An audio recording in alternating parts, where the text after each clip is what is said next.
Hello बच्चों, कैसे हो आप सब। मैं निकुंज जरीवाला एक बार फिर से आपका स्वागत करता हूं आपके अपने YouTube channel magnetic science institute पे। तो बच्चों, हमने जो लक्ष्य सीरीज स्टार्ट किया है उस लक्ष्य सीरीज का केमिस्ट्री का बहुत इंपॉर्टेंट एक पार्ट है, that is ionic equilibrium. Right, अभी तक हमने बच्चों जितने भी चैप्टर्स किए हैं उन सब में मैं आपको थियरी जो है वो एमसीक्यू के साथ साथ ही करा रहा था। बट आयोनिक इक्विलिब्रियम जो है वो थोड़ा लेंथी पार्ट है, बहुत इंपॉर्टेंट भी है एग्जाम पॉइंट ऑफ व्यू से। तो अगर मैं आयोनिक इक्विलिब्रियम का आपको 10-12 एमसीक्यू करा दूं और साथ में ही थियरी करा दूं तो वो आयोनिक इक्विलिब्रियम के साथ थोड़ा सा इंसाफ नहीं होगा। राइट, तो हम बच्चों आयोनिक इक्विलिब्रियम का थियरी पार्ट जो है वो अलग से करेंगे और उसका एमसीक्यू पार्ट जो है वो अलग से करेंगे। राइट, तो इस सेक्शन में बच्चों मैं आयोनिक इक्विलिब्रियम का आपको थियरी पार्ट कराऊंगा। Let's begin the theory part. चलिए बच्चों, तो सबसे पहले आपको यह समझना है कि इलेक्ट्रोलाइट्स क्या होता है। तो electrolytes are those substances which produce ions in aqueous solution. जिन सब्सटेंस को हम पानी में डालेंगे या किसी और सॉल्वेंट में डालेंगे तो उसमें से आयन बनेंगे, उसे हम कहते हैं इलेक्ट्रोलाइट। चलिए, दो टाइप के इलेक्ट्रोलाइट होते हैं, एक होता है स्ट्रॉन्ग, दूसरा होता है वीक। स्ट्रॉन्ग का मतलब क्या है? ऐसा इलेक्ट्रोलाइट जो कंप्लीटली आयोनाइज हो जाएगा और जिनका डिग्री ऑफ आयोनाइजेशन कितना होगा? 1 होगा, उसे हम कहेंगे स्ट्रॉन्ग इलेक्ट्रोलाइट। जैसे कि सारे strong acid, strong bases and salt of strong acid and strong base. तो ऐसे सॉल्ट जिसमें या तो दोनों एसिड बेस स्ट्रॉन्ग हो या तो दोनों में से कोई भी एक स्ट्रॉन्ग हो, वो सब कैसे होंगे? स्ट्रॉन्ग इलेक्ट्रोलाइट में होंगे। राइट, चलिए वीक इलेक्ट्रोलाइट कौन होता है? तो वीक इलेक्ट्रोलाइट ऐसे सब्सटेंस है जो पार्शियली आयोनाइज होते हैं, जिनका जो डिग्री ऑफ आयोनाइजेशन है वो बहुत ही कम होता है। और जो ऐसे वीक इलेक्ट्रोलाइट्स है वो क्या बनाते हैं बच्चों? इक्विलिब्रियम एस्टैब्लिश करते हैं। चलिए, वीक एसिड एग्जांपल है, वीक बेस है and salt of weak acid and weak bases. चले बच्चों, नाउ एट दिस पॉइंट आपको बहुत इंपॉर्टेंट है कि आपको पता होना चाहिए कि स्ट्रॉन्ग एसिड स्ट्रॉन्ग बेसिस कौन कौन से होते हैं। तो यहां पे देखिए बच्चों, strong acid and strong bases के कुछ एग्जांपल है। राइट, सबसे पहले आप ध्यान देंगे बच्चों ऑन एसिड्स। चलिए, एसिड देखिए बच्चों ध्यान से, HClO4 that is called as perchloric acid, H2SO4, HI, HBr, HCl, HNO3, H3O+। Okay, तो ये जितने एसिड है ना वो H3O+ से भी ज्यादा एसिडिक है। तो ये सारे एसिड जो है ना बच्चों उसको हम लेते हैं स्ट्रॉन्ग एसिड्स में। क्या है बच्चों? ये सारे HClO4, H2SO4, HI, HBr, HCl and HNO3 ये सारे कैसे एसिड है बच्चों? स्ट्रॉन्ग एसिड है। कैसे है? ये सारे स्ट्रॉन्ग एसिड है। चलिए, अब उसके बाद के जो है H3O+ के बाद वाले HSO4- phosphoric acid, HF, nitrous acid, acetic acid, carbonic acid, H2S, NH4+, hydrocyanic acid, HCl, HCl3- oxalic acid. Okay, and then water.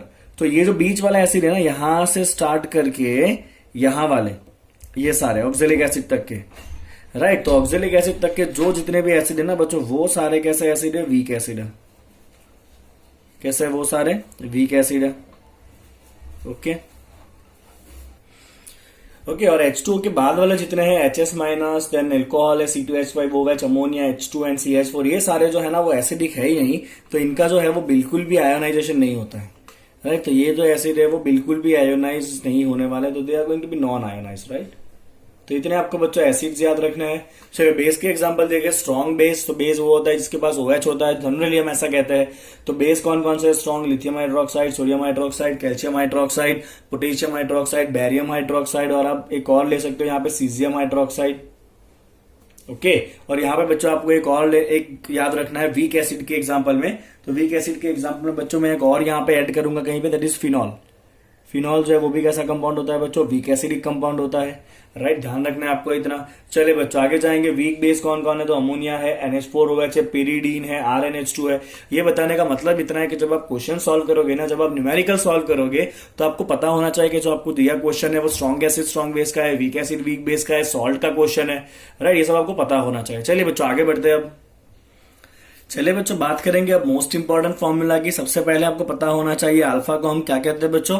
Degree of ionisation कहते हैं। डिग्री ऑफ आयोनाइजेशन क्या होता है बच्चों? ये होता है नंबर ऑफ डीएसोसिएटेड मोलिक्यूल,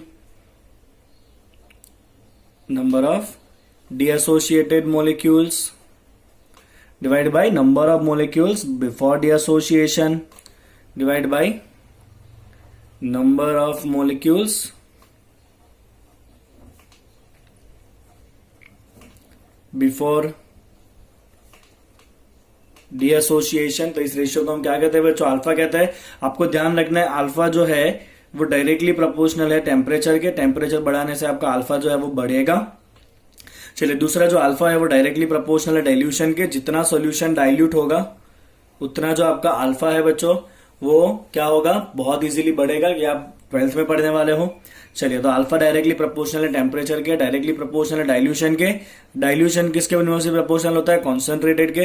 तो जितना ज्यादा सॉल्यूशन कॉन्सेंट्रेट होगा उतना उसका डीएसोसिएशन कैसा हो जाएगा? कम हो जाएगा। चलिए, कॉन्सेंट्रेशन किस पे डिपेंड करता है? वेट ऑफ सोल्यूशन के ऊपर। तो कॉन्सेंट्रेशन किस पे डिपेंड करेगा? डायरेक्टली वेट ऑफ सोल्यूशन मतलब सोल्यूट के ऊपर।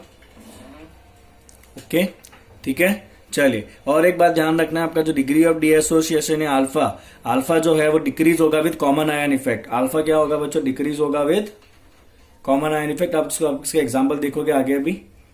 Alpha decrease with common ion effect, right, ठीक है। चलिए बच्चों, अब मोस्ट इंपॉर्टेंट फॉर्मूला में सबसे पहला आपका जो सेक्शन है वो है वीक एसिड।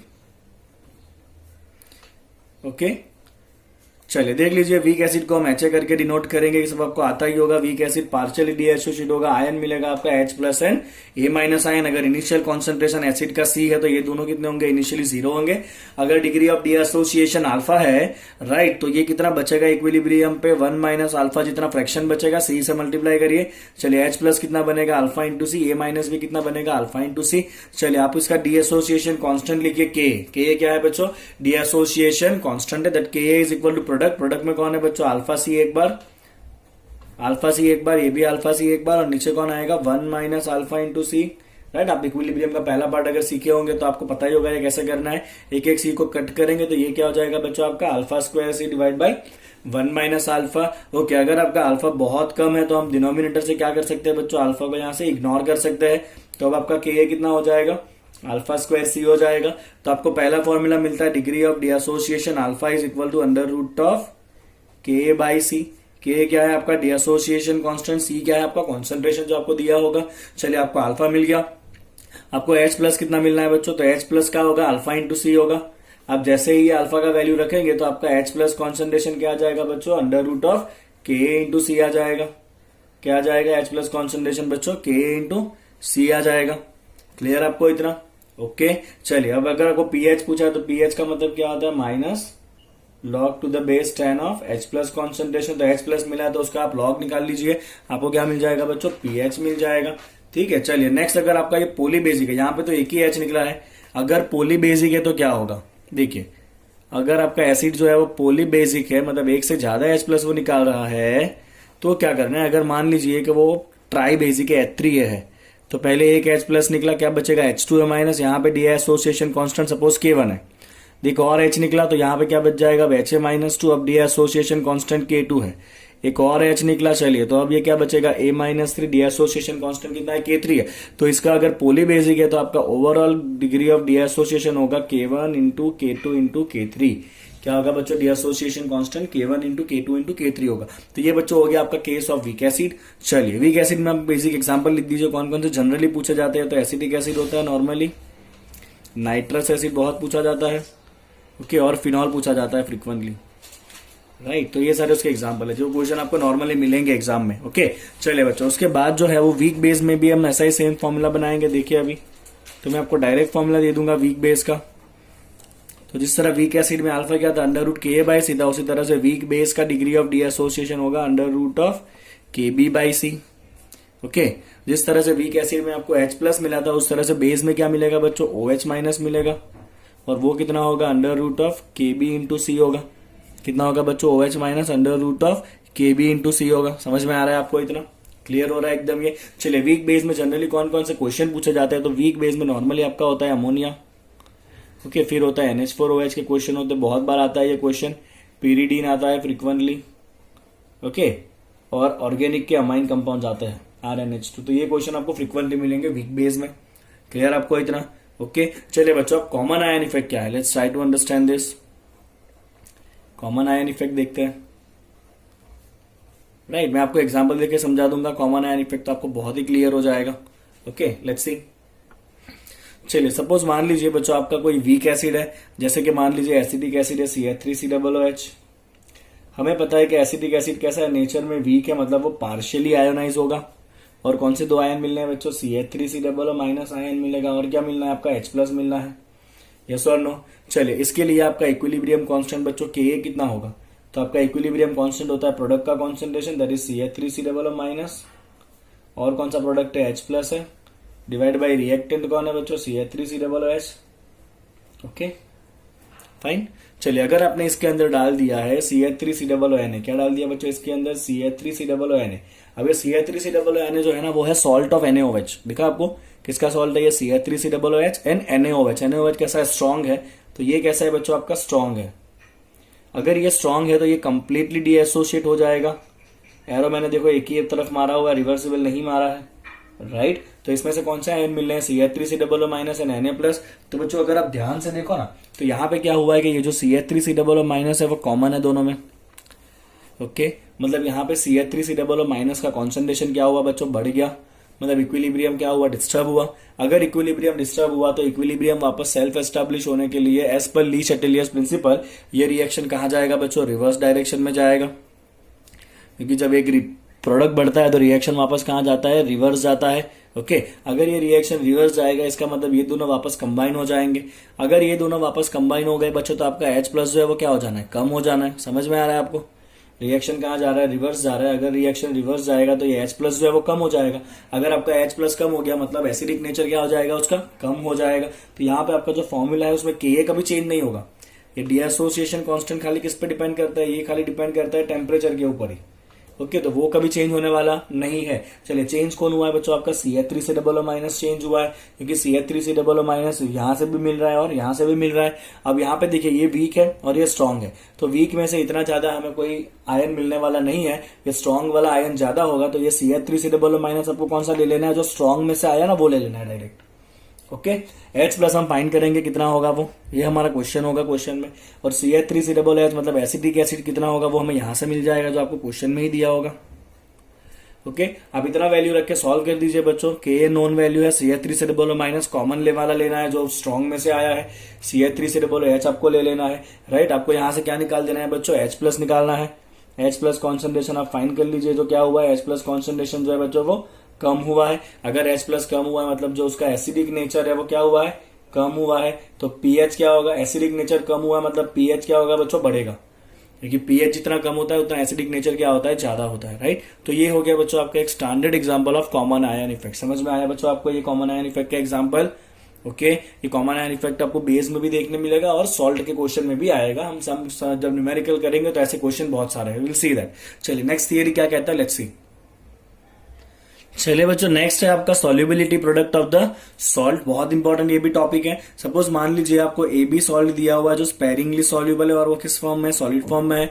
आपने जैसे ही उसको सोल्यूशन में डाला बच्चों उसने 2 आयन प्रोड्यूस किए हैं, obviously A+ and B- ion दोनों सॉल्यूशन में मतलब इक्वियस फॉर्म में है, राइट। ओके और अगर इसका सॉल्युबिलिटी कितना है बच्चों, S है। कितना है इसका सॉल्युबिलिटी, S है, राइट। और ये सॉल्युबिलिटी जो है वो स्पेरिंगली सॉल्युबल है मतलब कंप्लीटली डिसॉल्व होने वाला नहीं है। तो यहाँ पे क्या होगा, इक्विलिब्रियम एस्टैब्लिश होगा। तो इसके इक्विलिब्रियम का जो इक्विलिब्रियम कांस्टेंट है उसे हम कहते हैं KSP। ओके और KSP क्या होता है, KSP होता है सॉल्युबिलिटी प्रोडक्ट। क्या होता है KSP बच्चों, सॉल्युबिलिटी प्रोडक्ट होता है, राइट। चलिए ध्यान से देखिए, अगर इसका सॉल्युबिलिटी कितना है, S है, राइट। तो ये कितना A+ आयन प्रोड्यूस करेगा जितना उसका सॉल्युबिलिटी है S, और कितना B- प्रोड्यूस करेगा जितना उसका सॉल्युबिलिटी है S, बिकॉज यहाँ पे दोनों स्टोइकोमेट्रिक कोएफिशिएंट कितने बच्चों, 1 1 है, राइट। क्योंकि AB टाइप का सॉल्ट है। ओके अब ये तो सॉलिड फॉर्म में है तो इसको हम इक्विलिब्रियम में कभी गिनने वाले नहीं है, क्योंकि सॉलिड और लिक्विड इक्विलिब्रियम में नहीं आता, खाली एक्वियस एंड गैस ही होता है। तो इसका जो आपका सॉल्युबिलिटी प्रोडक्ट है बच्चों KSP। चलिए KSP में क्या हो जाएगा, A+ एक बार आएगा, प्रोडक्ट लिखना है ना, प्रोडक्ट बाय रिएक्टेंट। प्रोडक्ट में A+ एक बार है, B- एक बार है, रिएक्टेंट सॉलिड है तो सॉलिड को इक्विलिब्रियम में लेना नहीं है। चलिए A कितना है बच्चों, S है, B भी कितना है आपका S है, तो आपका KSP कितना हो जाता है बच्चों, S² हो जाता है। तो आपका जो सॉल्युबिलिटी है वो कितना होगा इस क्वेश्चन के लिए पर्टिकुलरली, √of KSP। किस टाइप के सॉल्ट के लिए आपका होगा, ये AB टाइप के सॉल्ट के लिए। अगर मान लीजिए बच्चों आपको सॉल्ट दिया हुआ है AB2, राइट, तो AB2 में से आपको क्या क्या मिलना है, एक A+ मिलेगा, ओके, और 2 बार आपको क्या मिलना है, B- आयन मिलना है, यस और नो। तो अगर सॉल्युबिलिटी S है तो ये कितना मिलेगा, S जितना, और ये कितना मिलना है आपको, 2S जितना मिलना है, यस और नो। क्योंकि इसका स्टोइकोमेट्रिक कोएफिशिएंट कितना है, 2 है, मतलब ये कितना मिलना है आपको, 2S मिलना है, और ये कितना मिलना है आपको, 1 मिलना है। चलिए बच्चों इसका KSP क्या होगा, तो A+ कितनी बार है बच्चों, एक ही बार है, तो A+2 का कितना पावर आएगा, 1, और B- कितनी बार है, 2 बार है, तो उसका कितना पावर आएगा, 2। तो ये होगा S पावर 1, और B- कितना है, 2 है, तो उसका कितना पावर होगा, 2।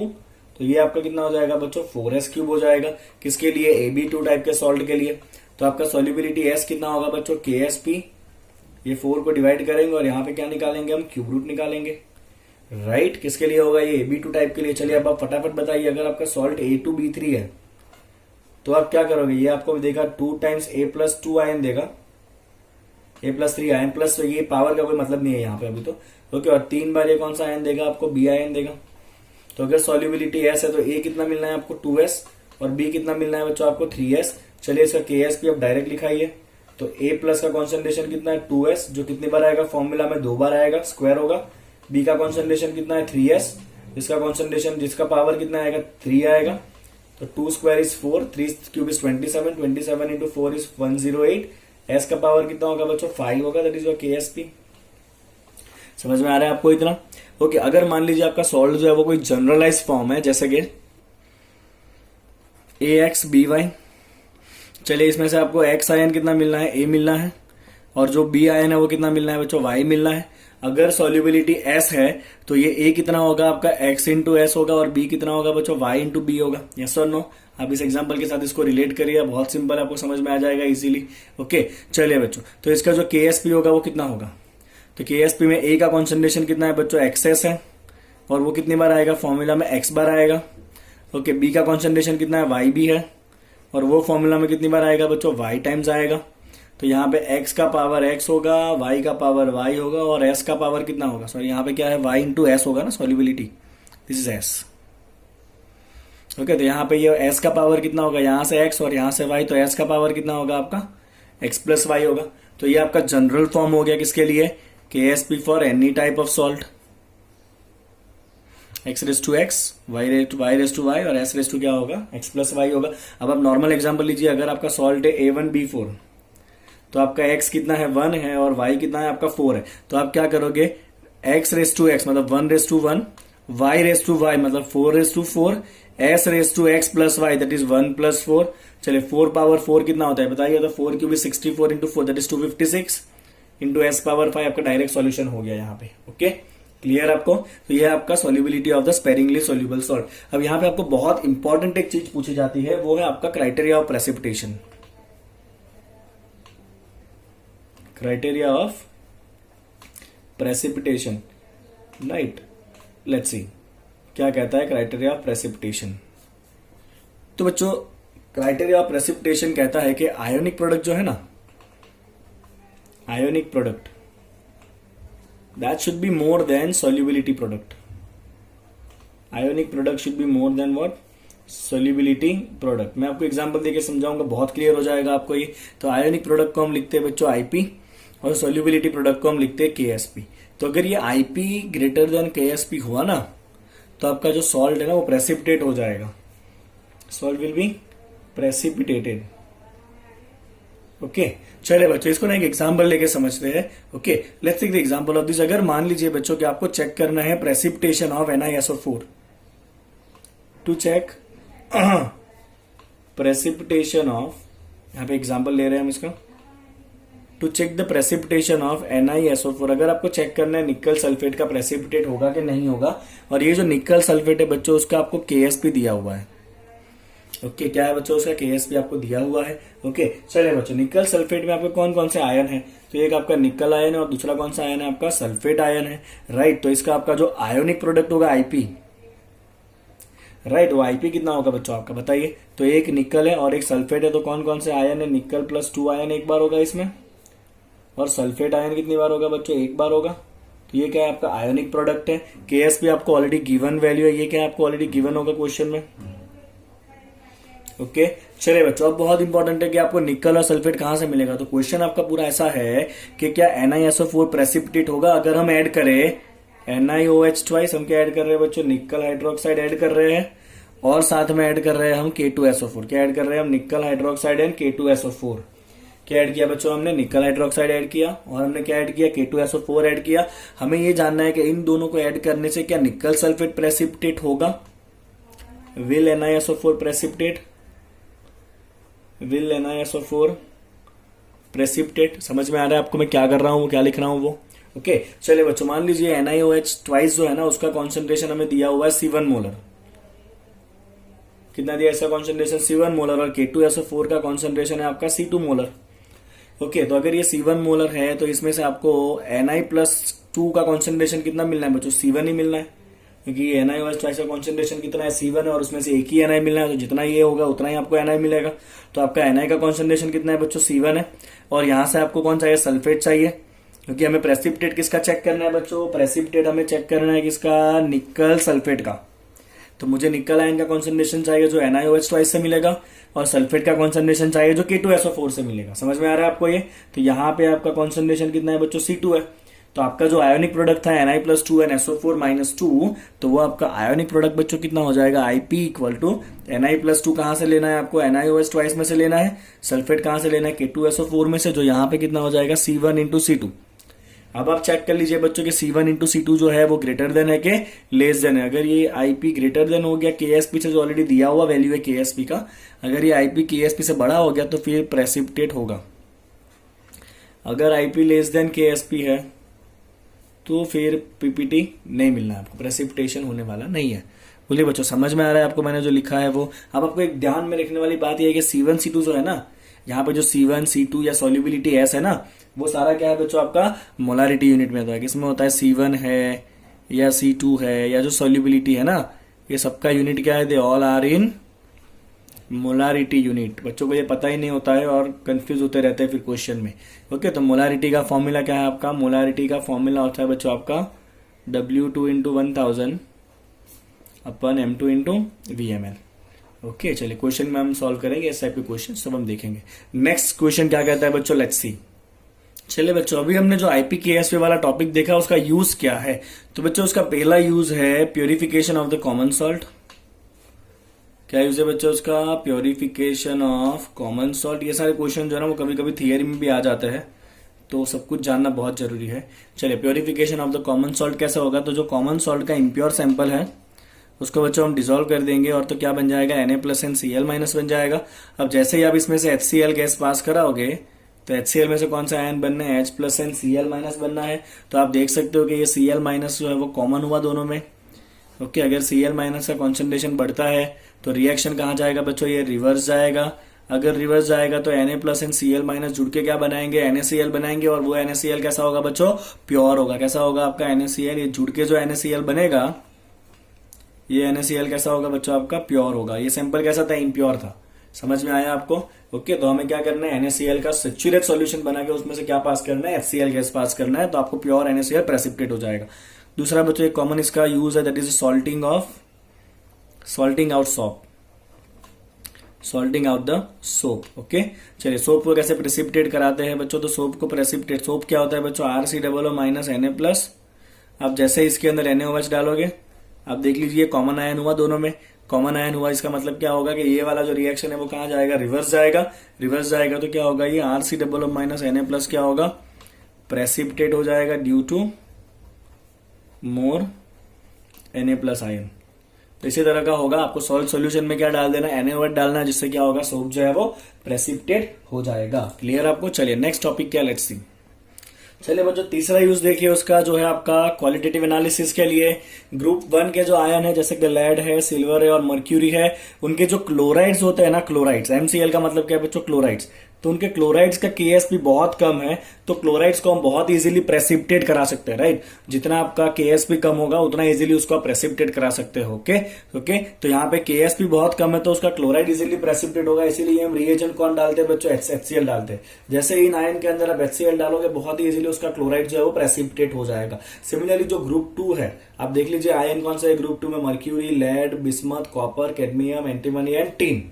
इन सबका जो सल्फाइड्स होता है ना, MS का मतलब क्या है बच्चों? सल्फाइड। क्या मतलब है MS का? सल्फाइड। तो उन सबके सल्फाइड का जो KSP है वो बहुत कम होता है, इसीलिए हम उसको सल्फाइड में कन्वर्ट करने के लिए रिएजेंट कौन सा डालते हैं बच्चों? H2S+ HCl रिएजेंट डालते हैं। सिमिलरली जो ग्रुप 3 है, आयरन है, उसके अंदर फेरिक Fe+3, एल्यूमिनियम+3 एंड क्रोमियम+3। उन सबका जो हाइड्रोक्साइड है, कौन है बच्चों? उनका हाइड्रोक्साइड। ओके, तो उनका जो हाइड्रोक्साइड होता है उसका KSP बहुत कम होता है, तो हम रिएजेंट कौन सा डालते हैं उसके अंदर? NH4OH+ NH4Cl, ताकि वो हाइड्रोक्साइड में कन्वर्ट हो जाए।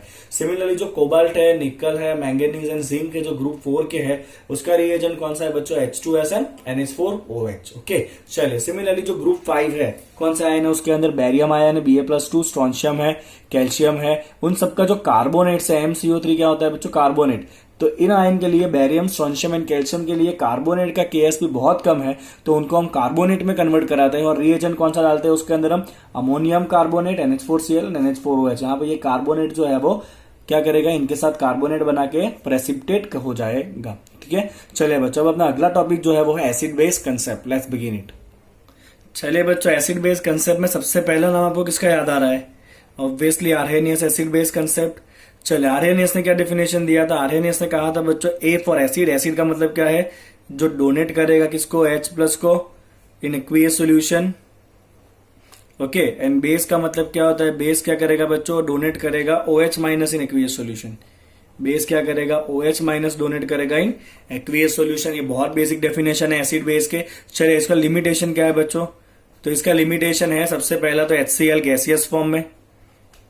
HCl इन गैसियस फॉर्म को H+ डोनेट नहीं करता है वो, बट फिर भी वो एसिडिक गैस है। HCl in gaseous form does not donate any H+,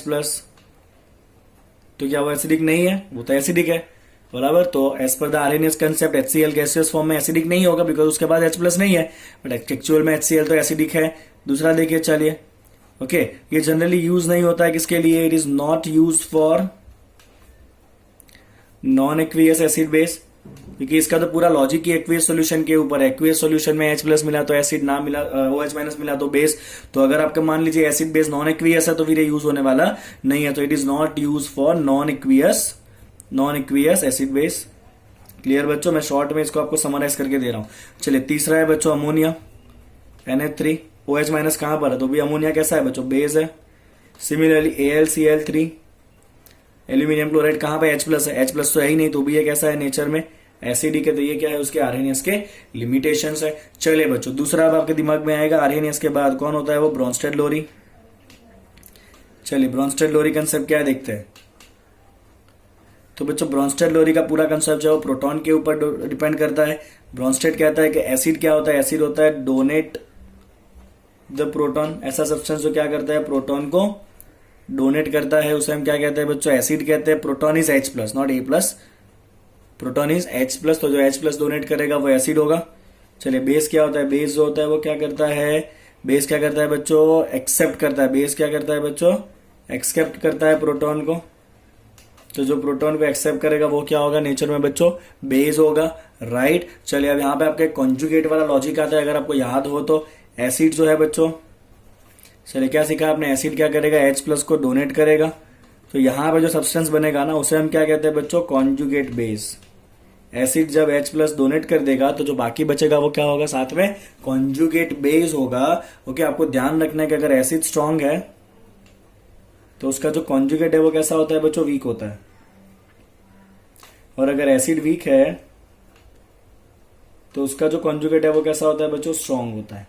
ठीक है ना, ये बहुत सिंपल सी बात है, आपको पता ही होगा ये सब। चलिए, सिमिलरली जो बेस होता है, बेस क्या करता है बच्चों, प्रोटॉन को एक्सेप्ट करता है। तो बेस कंपाउंड क्या करेगा, H+ को एक्सेप्ट करेगा। प्लस किया उसने H+, चलिए H+ को अगर उसने एक्सेप्ट किया बच्चों, तो यहां पे जो सब्सटेंस बनेगा वो क्या होगा, उसका कॉन्जुगेट एसिड होगा।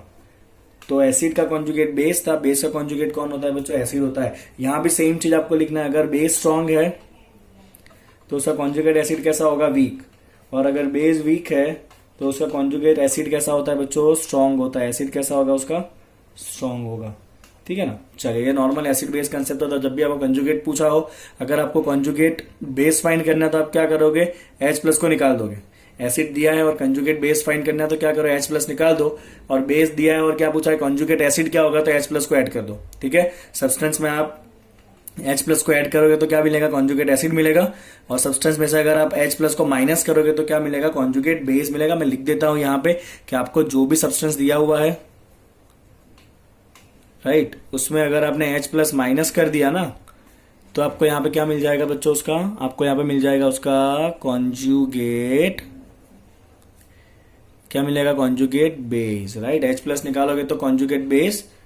और अगर आपका कोई सब्सटेंस दिया हुआ है उसमें आपने H++ कर दिया, ऐड कर दिया प्रोटॉन को, तो ये आपको क्या मिल जाएगा बच्चों, ये आपका हो जाना है कॉन्जुगेट एसिड। क्या होगा? ये आपका कॉन्जुगेट एसिड होगा। एग्जांपल ले लेता हूं, बहुत सिंपल सा है। सपोज मान लीजिए कि आपके पास है HSO4 माइनस। क्या है बच्चों? आपके पास HSO4 माइनस है। चलिए, अगर आपने एक H प्लस को निकाल दिया इसमें से तो बचेगा क्या? H प्लस निकाल दो, क्या बचेगा? ये SO4 माइनस 2 बचेगा। H प्लस को आपने निकाल दिया, H प्लस को निकालोगे तो ये क्या हो गया? उसका कॉन्जुगेट बेस हो गया। क्या हो गया उसका? ये कॉन्जुगेट बेस। अगर आप ये HSO4 माइनस में एक H प्लस ऐड कर दोगे, H प्लस ऐड करो, क्या हो जाएगा बच्चों? ये H2SO4 हो जाएगा। ओके, तो अगर आप H प्लस ऐड करोगे बच्चों तो ये क्या होगा? उसका कॉन्जुगेट एसिड होगा। क्लियर?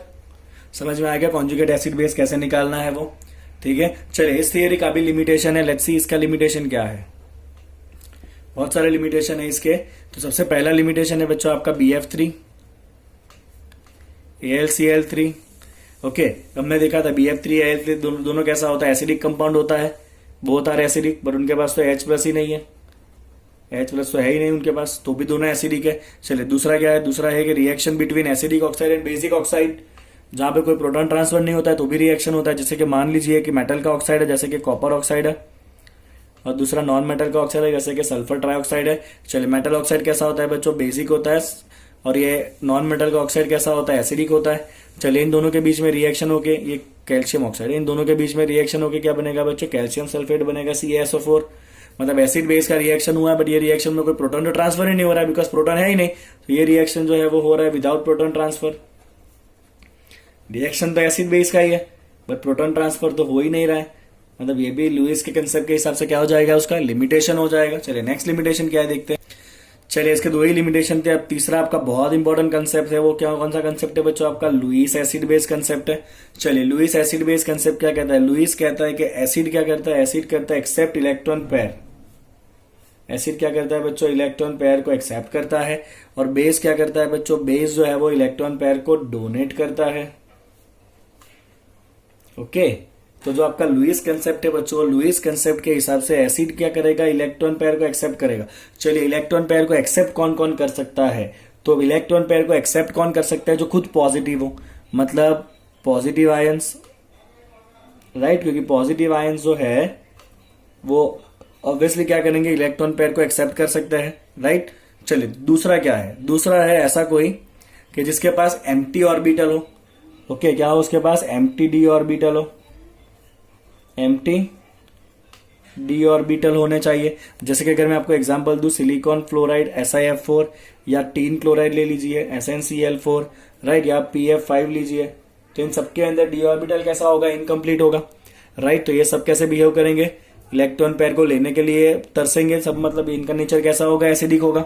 समझ में आ रहा है आपको? या तीसरा हो जाएगा ऐसा कंपाउंड जिनका ऑक्टेट कैसा है? इनकम्प्लीट है। कैसा है इनका ऑक्टेट जो है वो? इनकम्प्लीट है, राइट? Let's see. चलिए बच्चों, इनकम्प्लीट ऑक्टेट में आप कौन सा एग्जांपल लोगे? तो हम जो कब से कंफ्यूज है ना कि BF3 का नेचर, AlCl3, ये सारे कैसे एसिडिक कंपाउंड हो गए। तो आप देखिए, BF3 में बोरॉन के पास कितने इलेक्ट्रॉन है? 6 ही इलेक्ट्रॉन है खाली, राइट? AlCl3 में भी Al के खाली 3 ही बॉन्ड है क्लोरीन के साथ, मतलब 6 ही इलेक्ट्रॉन होंगे। सिमिलरली आप एक और एग्जांपल ले सकते हो बच्चों, जो कि BaCl2। BaCl2 में भी बेरिलियम के पास 2 ही बॉन्ड है, मतलब 4 इलेक्ट्रॉन है। मतलब इन सबका ऑक्टेट कैसा है बच्चों? इनकम्प्लीट है। तो लुईस के हिसाब से ये सारे कैसे होंगे? एसिड होंगे। ये जो है ना बहुत इंपॉर्टेंट है। फिर एक और आएगा आपका oxides of non metal. Oxides of non metal क्यों बच्चों एसिडिक होते हैं? तो उसका रीजन है कि जो आपका CO2 है या SO2 है, इन सब के अंदर क्या होता है? मल्टीपल बॉन्ड्स होता है। क्या होता है बच्चों? मल्टीपल बॉन्ड होता है। और मल्टीपल बॉन्ड तभी बनाने पड़ते हैं जब कोई इलेक्ट्रॉन कैसा हो बच्चों? कम हो। तो ये मल्टीपल बॉन्ड वाले जो कंपाउंड है ना, वो सारे क्या कर सकते हैं? इलेक्ट्रॉन पेयर को एक्सेप्ट कर सकते हैं, बिकॉज उनके पास कौन सा बॉन्ड होगा? पाई बॉन्ड होगा, राइट? तो ये भी इलेक्ट्रॉन पेयर को एक्सेप्ट कर सकते हैं। मतलब ये सारे के सारे कैसे होंगे बच्चों? नेचर में लुईस एसिड होंगे। They all can accept the electron pair. तो ये जो बच्चों पर्टिकुलर पॉइंट है ना, वो बहुत ज्यादा इंपॉर्टेंट है for entrance exam point of view, कि लुईस एसिड कौन कौन से होंगे? सारे पॉजिटिव आयन। फिर ऐसे जिनका डी ऑर्बिटल कैसा है? एम्प्टी है। फिर ऐसे जिनका ऑक्टेट कैसा है? इनकम्प्लीट ऑक्टेट है। और फिर ऐसे जिनके पास मल्टीपल बॉन्ड्स है। तो ये सारे कैसे होंगे बच्चों? लुईस एसिड होंगे। नेक्स्ट देखते हैं क्या कहते हैं। चलिए बच्चों, लुईस बेस कौन कौन से कंपाउंड है? Let us see that Lewis base. तो लुईस ने क्या कहा था कि बेस ऐसा कंपाउंड है जो क्या करेंगे? इलेक्ट्रॉन पेयर को डोनेट करेंगे। तो एग्जाम्पल देखते हैं ऐसा कौन है जो इलेक्ट्रॉन पेयर को डोनेट कर सकता है। तो सबसे पहला तो इलेक्ट्रॉन पेयर को डोनेट कौन कर सकता है, जो नेगेटिव आयन होगा, राइट, क्योंकि नेगेटिव आयन के पास ऑलरेडी इलेक्ट्रॉन पेयर होगा तभी वो डोनेट कर सकता है। और दूसरा है ऐसे कंपाउंड जिनके पास एटलीस्ट वन लोन पेयर हो, at least one lone pair of electron, right, okay, that is ammonia आप ले लो NH3, नाइट्रोजन के पास एक इलेक्ट्रॉन पेयर होगा, फिर आप अल्कोहल ले लो, उसमें भी ऑक्सीजन के पास 2 इलेक्ट्रॉन पेयर होंगे, या फिर कोई भी आप अमाइन कंपाउंड ले लो RNH2, सब में नाइट्रोजन के पास इलेक्ट्रॉन पेयर होगा, राइट। तो एक आप सिंपल एग्जांपल देख लीजिए, जब BF3 रिएक्ट करेगा NH3 के साथ, तो BF3 का क्या है बच्चों, खाली 6 ही इलेक्ट्रॉन है, और नाइट्रोजन के पास क्या होता है, एक्स्ट्रा इलेक्ट्रॉन पेयर होता है, okay, extra pair of electron होता है। तो नाइट्रोजन क्या करेगा, अपने इलेक्ट्रॉन पेयर इस बोरॉन को दे देगा। तो यहाँ पे बोरॉन ने इलेक्ट्रॉन पेयर लिए, जो इलेक्ट्रॉन पेयर लेता है बच्चों वो कैसा होता है, नेचर में एसिडिक होता है, और जो इलेक्ट्रॉन पेयर देता है वो नेचर में कैसा होता है, बेसिक होता है। क्लियर आपको इतना। अब एक बहुत इंपॉर्टेंट स्टेटमेंट में दे रहा हूं आपको, देखिए स्टेटमेंट क्या है वो। चलिए बच्चों, स्टेटमेंट है कि all the Bronsted bases are Lewis bases, all the Bronsted bases are Lewis bases. Bronsted bases मतलब कौन, जो इलेक्ट्रॉन पेयर डोनेट करता है। लुईस बेसिस मतलब कौन, जो H+ को एक्सेप्ट करता है, राइट।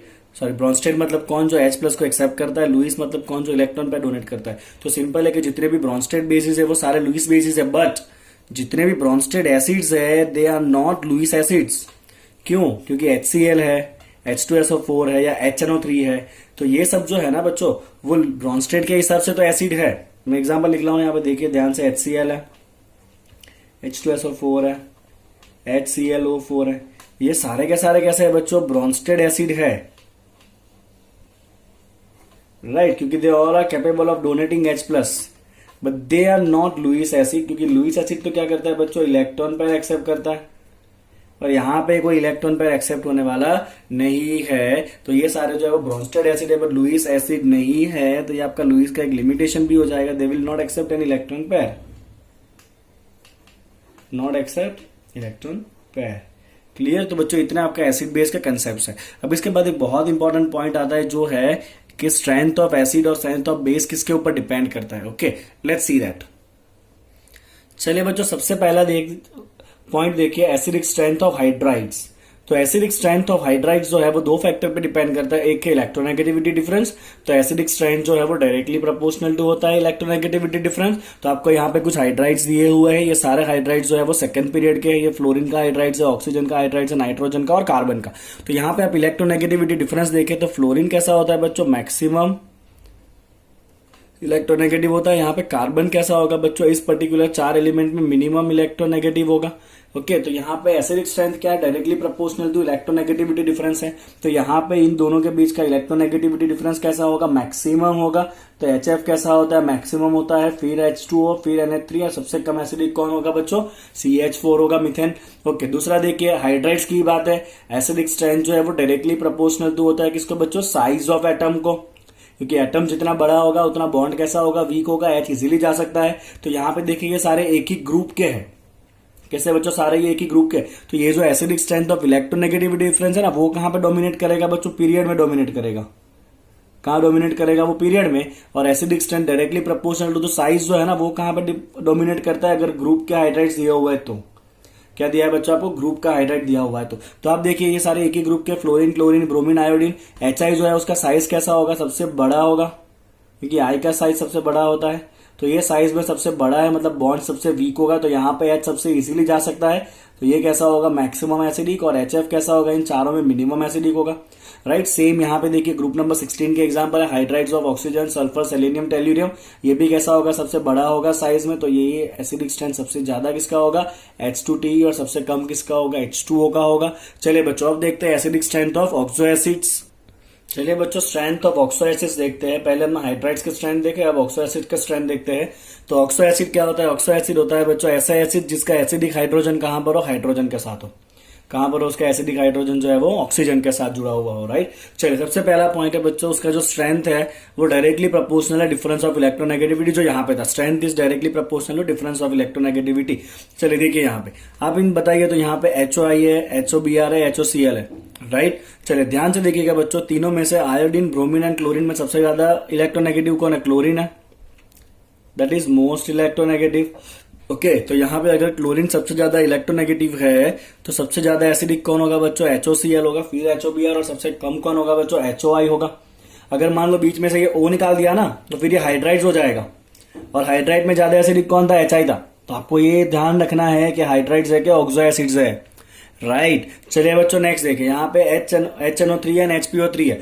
नाइट्रोजन एंड फॉस्फोरस दोनों में से कौन बच्चों ज्यादा एसिडिक होता है? बताइए। चलिए नाइट्रोजन के फॉस्फोरस, बताइए कौन ज्यादा एसिडिक होता है? नाइट्रोजन के फॉस्फोरस। ऑब्वियसली नाइट्रोजन ज्यादा इलेक्ट्रोनेगेटिव होता है।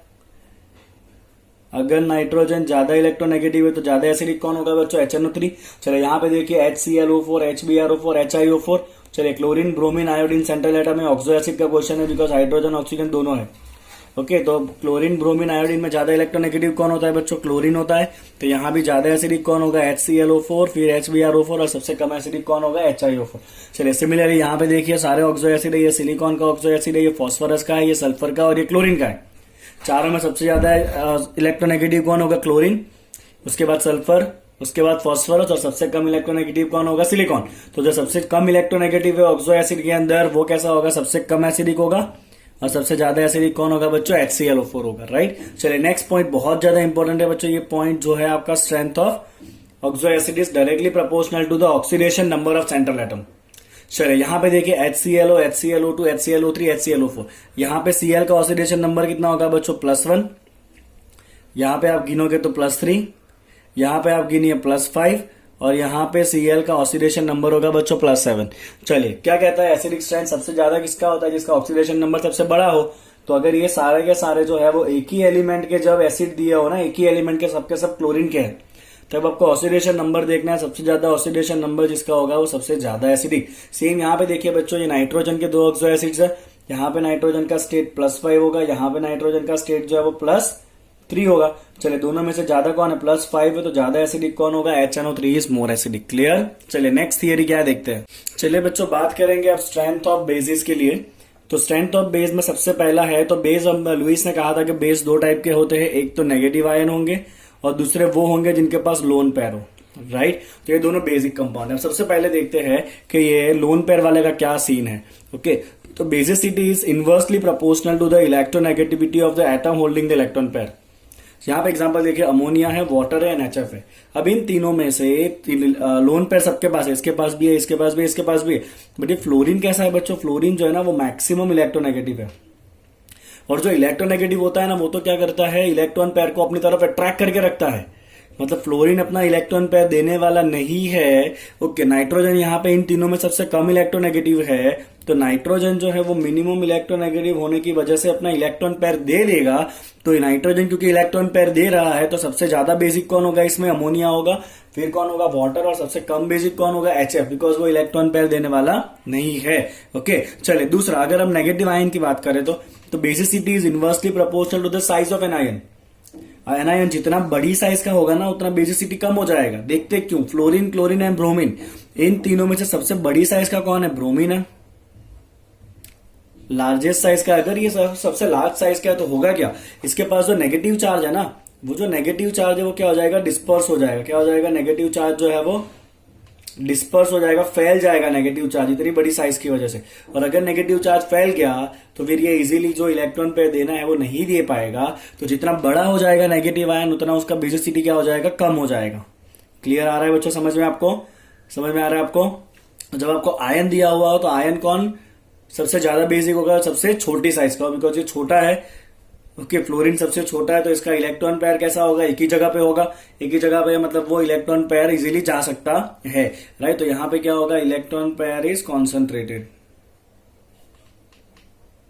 वहां पे इलेक्ट्रॉन पेयर क्या हो जाएगा? डिस्पर्स हो जाएगा। चलिए similarly oxygen and sulphur, sulphur बड़ी साइज का है, बड़ी साइज की वजह से चार्ज डिस्पर्स हो जाएगा, बेसिसिटी उसकी कम हो जाएगी। एक और पॉइंट है, basicity is directly proportional to the negative charge. जितना ज्यादा नेगेटिव चार्ज उतना बेसिक नेचर कैसा होगा? ज्यादा होगा, राइट। चलिए फिर देखिए अल्कली एंड अल्कलाइन मेटल्स के हाइड्रोक्साइड एंड ऑक्साइड, उसका जो बेसिक नेचर है वो क्या होगा? ग्रुप में नीचे जाने से ऑलवेज बढ़ने वाला है। जैसे कि आप एग्जांपल लीजिए, lithium hydroxide, sodium hydroxide, potassium hydroxide, rubidium hydroxide and caesium hydroxide.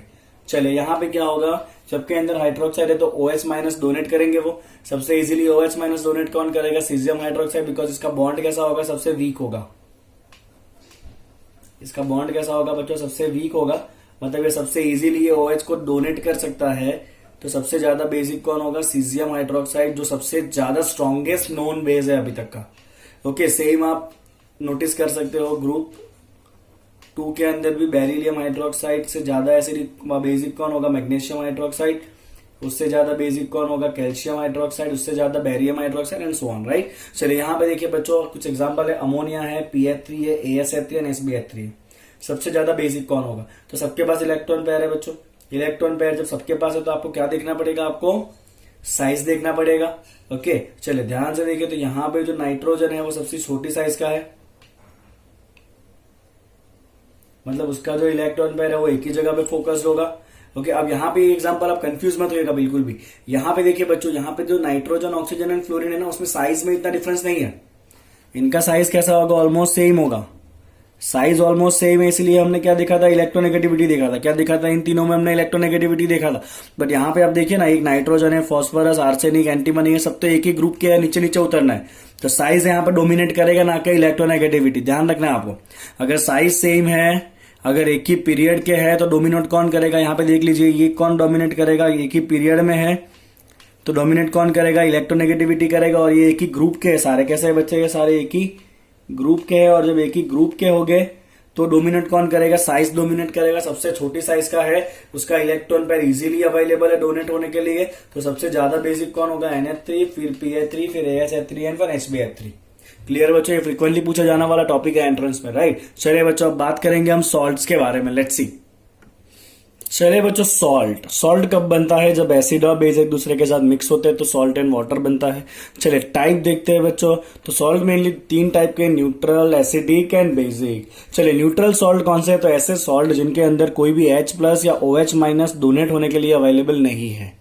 जैसे कि आप ले लीजिए NaCl, NaNO3, K2SO4, Na3BO3, Na2HPO3। अब यहाँ पे आपको लगेगा कि ये H तो अवेलेबल है, बट ये H अवेलेबल नहीं है, क्योंकि जो फॉस्फोरस एसिड होता है ना बच्चों, H3PO3, राइट, उसमें खाली 2 ही H जो है वो डोनेट होने के लिए अवेलेबल होते हैं, तीसरा अवेलेबल होता नहीं है। तो ये आपको कौन सा आयन देता है, 2 H+ अवेलेबल होते हैं, बट जो तीसरा H+ है ना बच्चों आपका, वो अवेलेबल होता नहीं है, राइट। सिमिलरली बच्चों यहाँ पे एक और है जो है आपका NaH2PO2।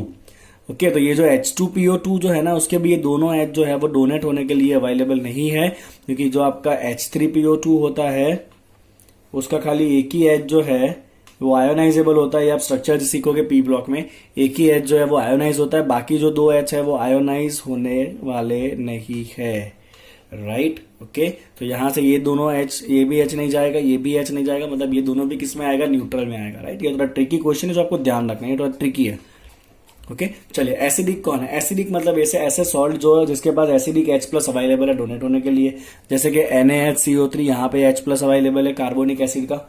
NaHSO4 सल्फ्यूरिक एसिड का एक H अवेलेबल है, डोनेट हो सकता है। NaH2PO4 फॉस्फोरिक एसिड H3PO4 का एक 2 H अवेलेबल है डोनेट होने के लिए। Na2HPO4 यहाँ भी फॉस्फोरिक एसिड का एक H अवेलेबल है। तो ये सारे कैसे होंगे बच्चों, एसिडिक सॉल्ट होंगे। चलिए बेसिक सॉल्ट मतलब ऐसे सॉल्ट जिनके अंदर क्या होगा, आपके पास OH- होगा, राइट। जैसे कि यहाँ पे देखिए ZnOHCl, MgOHCl एंड FeOH2Cl। तो ये हो गया आपका बेसिक टाइप्स ऑफ सॉल्ट। चलिए आगे देखते हैं बच्चों, next is ionic product of water, that is KW, right. चलिए जो पानी है H2O वो सेल्फ आयोनाइज होता है और क्या बनता है बच्चों, H+ एंड OH- बनता रहता है अपने आप ही। ओके, चलिए तो इसका आयोनिक प्रोडक्ट का मतलब है that is the concentration of H+ into concentration of OH- and at 25 degree Celsius temperature H+ and OH- concentration जो है वो दोनों सेम होगा, and that too is 10⁻⁷ molar. चलो यहाँ पे 10⁻⁷ इंटू 10⁻⁷, तो पानी का जो KW वैल्यू है बच्चों वो कितना होता है, 10⁻⁻14 होता है। कितने टेम्परेचर के ऊपर, एट 25 डिग्री सेल्सियस। और अगर आप इसका PKW निकालोगे तो PKW कितना होगा आपका, 14 हो जाएगा, राइट। क्लियर। चले बच्चों, नेक्स्ट बहुत इंपॉर्टेंट टॉपिक आता है जो कि है pH। ओके, तो pH का मतलब क्या है, तो अब ये P का मतलब समझ लो। P का मतलब है -log to the base 10। क्या मतलब होता है बच्चों P का, P का मतलब होता है minus log to the base 10। Okay, अगर आपको पूछा है pH, तो pH का मतलब क्या होगा, minus log to the base 10, किसका कॉन्सेंट्रेशन, H प्लस का कॉन्सेंट्रेशन। अगर आपको कहा है POH, क्या मतलब है उसका, minus log to the base 10, किसका कॉन्सेंट्रेशन, OH माइनस। राइट, चलिए बच्चों बहुत सिंपल सा है, आपको याद रखना है, आपको पता ही होगा pH और POH दोनों का सम कितना होता है, always equal to 14। Similarly pKa plus pKb, right, इन दोनों का एडिशन ऑलवेज कितना होता है, that is equal to pKw, जो 25 डिग्री पे हो तो कितना हो जाएगा, वैल्यू ये 14 हो जाएगा। pKw इज 14 अगर 25 पे है तो ये दोनों रिलेशन जो है आपको याद रखने हैं। pH plus POH is equal to 14, pKa plus pKb is equal to 14, और you can also write Ka into Kb is equal to Kw। Ka क्या है बच्चों, dissociation constant of weak acid, Kb क्या है, dissociation constant of its conjugate base. दोनों का product कितना होता है, Kw जितना होता है। चलिए बेसिक का आपको पता होगा, pH अगर लेस देन 7 है तो वो कैसा होता है बच्चों, एसिडिक होता है। ओके, चलिए, और pH अगर ग्रेटर देन 7 है तो वो कैसा होता है बच्चों, बेसिक होता है। यस और नो। ओके, चलिए अब आप नेक्स्ट फ्रेम में देखिए, मैं आपको कुछ पर्टिकुलर एसिड और बेस दे रहा हूं जिसका आपको pH एंड pKa क्या करना है बच्चों, याद रखना है। ओके, चलिए देख लीजिए। ओके, आप इसका नोट्स बना लीजिए क्विकली वीडियो पॉज करके। फाइन, चलिए आगे बढ़ते हैं अब। चलिए बच्चों, एक शॉर्ट फॉर्मूला जैसा आप कह सकते हो इसको, कि अगर आपको ऐसा दिया है 10 पावर माइनस 8 मोलर HCl, और इसका अगर आपको pH निकालना है तो अगर आप डायरेक्ट इस H प्लस कॉन्सेंट्रेशन का लॉग लोगे तो 8 आ जाएगा। बट 8 मतलब तो बेसिक हो गया, बट सॉल्यूशन तो HCl है, तो 8 तो हो ही नहीं सकता है। तो जब आपके एसिड में से H प्लस का कॉन्सेंट्रेशन बहुत कम हो तो आपको क्या करना है, पानी में से जो H प्लस मिलता है ना 10 पावर माइनस 7, उसको भी साथ में कंसिडर करना पड़ेगा। और यहाँ पे आपका टोटल H प्लस जो है ना बच्चों, वो कितना हो जाएगा, जो एसिड में से मिला 10 पावर माइनस 8 प्लस जो पानी में से मिला 10 पावर माइनस 7, तो ये बच्चों होगा आपका 1.1 into 10 power minus 7 molar, that is your H plus concentration. और जब आप इसका pH निकालोगे ना तो आपका pH जो है ना वो कुछ नियरली इक्वल टू आएगा 6.98, दैट इज लेस देन 7, तो ये सही है। क्लियर आपको इतना जो सिंपल सा लॉजिक है वो। चले बच्चों नेक्स्ट देखते हैं। अब यहाँ पर बहुत इंपॉर्टेंट हमें 2 टॉपिक करने हैं जो फ्रिक्वेंटली पूछे जाते हैं। एक है आपका मिक्सिंग फॉर्मूला,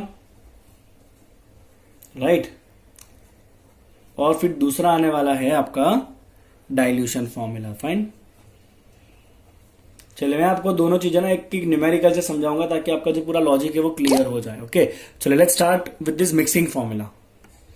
चलिए बच्चों 2 न्यूमेरिकल है यहाँ पे। सबसे पहला देखिए मिक्सिंग फॉर्मूला का क्या क्या मिक्स कर रहे हैं, बहुत इंपॉर्टेंट है। 10 ml ऑफ 1 मोलर HCl। तो पहला सॉल्यूशन है बच्चों आपका HCl।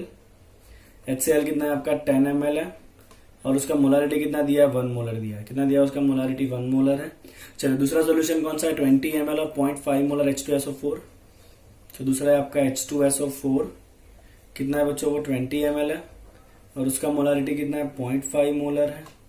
चलिए तीसरा कौन है आपके पास, तीसरा है आपके पास 10 ml ऑफ 0.5 मोलर HNO3। तीसरा भी एसिड ही है, स्ट्रॉन्ग एसिड HNO3। चलिए कितना है बच्चों वो 10 ml है, उसका मोलारिटी भी कितना है 0.5 मोलर है।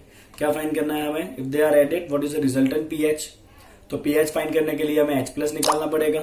चलिए H प्लस के लिए हमें क्या करना पड़ेगा, सबका पहला इंडिविजुअली H प्लस निकालना पड़ेगा। चलिए इसका H प्लस निकालते हैं।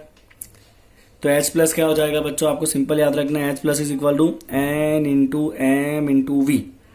क्या होगा ये, N into M into V। चलिए N मतलब HCl में से कितना H निकलेगा, एक ही निकलेगा। मोलारिटी कितना है आपका 1 है, वॉल्यूम कितना है 10 है, कीप इट इन ml। तो ये कितना हो गया आपका H प्लस, यहां से मिल रहा है आपको 10, ठीक है। ओके, चलिए यहां पे आ जाइए H2SO4 के लिए कितना H प्लस निकलेगा। तो H2SO4 का जो H प्लस है बच्चों वो कितना होगा, that is equal to N into M into V। चलिए H2SO4 में से कितने H निकलेंगे, 2 निकलेंगे, दैट इज 2। उसका मोलारिटी कितना है 0.5, और उसका वॉल्यूम कितना है बच्चों 20 ml है। चलिए बताइए कितना होगा ये आपका 20 इंटू 0.5 दैट इज 10, 10 इंटू 2 कितना होगा ये 20 होगा आपका। क्लियर बच्चों आपको इतना। चलिए तीसरा HNO3 है, वो भी स्ट्रॉन्ग एसिड है, वहां से भी क्या निकलना है H प्लस ही निकलना है, राइट। चलिए यहाँ भी क्या करेंगे N into M into V, क्योंकि मोलारिटी दिया ना इसलिए। अगर नॉर्मालिटी दिया होता तो फिर हमें ये N इंटू M क्या होता है, नॉर्मालिटी होता है, डायरेक्ट नॉर्मालिटी रखना है। बट क्योंकि मोलारिटी दिया है तो स्मॉल n पिक्चर में आएगा। ओके, चलिए HNO3 में से एक H प्लस निकलेगा, दैट इज 1 इंटू मोलारिटी कितना है उसका 0.5, उसका भी वॉल्यूम कितना है बच्चों 10। चलिए ये आपका कितना हो जाएगा बच्चों 5 हो जाएगा। तो आप टोटल ये सब क्या है, उसका मोल है। क्या है बच्चों, ये तीनों जो है वो मोल है H प्लस का। तो आपका टोटल H प्लस मोल कितना हो जाएगा, टोटल H प्लस का मोल कितना हो रहा है आपका बच्चों 10 प्लस 20 इंटू 5 कितना हो रहा है 10 प्लस 20 इंटू 5 तो ये कितना हो जाएगा आपका 35 हो जाएगा मिलीमोल। मैंने क्यों मिलीमोल कहा बिकॉज ये जो वॉल्यूम है ना वो किस में है, ये वॉल्यूम ml में है आपका। ml में मतलब ये हर जगह पे आपको क्या मिलना है मिलीमोल मिलना है। क्या मिलना है बच्चों, हर जगह पे वो मिलीमोल मिलेगा। तो आपको तीनों में से H प्लस मिल गया मोल मिलीमोल के फॉर्म में, तीनों मिला के कितना हो रहा है 35 हो रहा है। तो चलिए आपका फाइनल कॉन्सेंट्रेशन कितना हो जाएगा मिक्सचर का। तो कॉन्सेंट्रेशन क्या होता है बच्चों, very simple mole by volume. चलिए आपका मोल कितना है बच्चों 35 मिलीमोल है।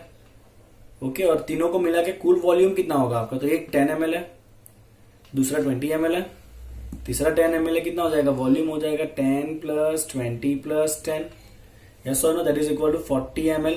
चलिए अभी मिली मिली कट होगा तो अल्टीमेटली मोल पर लीटर ही आ गया, मतलब मोलारिटी आ गया। कितना मोलारिटी है 35/40, ठीक है ना। चलिए 35/40 करिए बच्चों कितना होगा आपका 35/40 होगा 7/8। Your H plus concentration is 7/8। तो आपका जो रिजल्टेंट pH है बच्चों वो कितना होगा minus log to the base 10 of H plus concentration जो कितना है 7/8 है। माइनस अगर आप अंदर लोगे तो ये इनवर्स हो जाएगा, that is log to the base 10 of 8/7। तो एंट्रेंस में जनरली क्वेश्चन जो है ना वो इसी फॉर्म में होता है बिकॉज लॉग टेबल अवेलेबल नहीं होता है, राइट।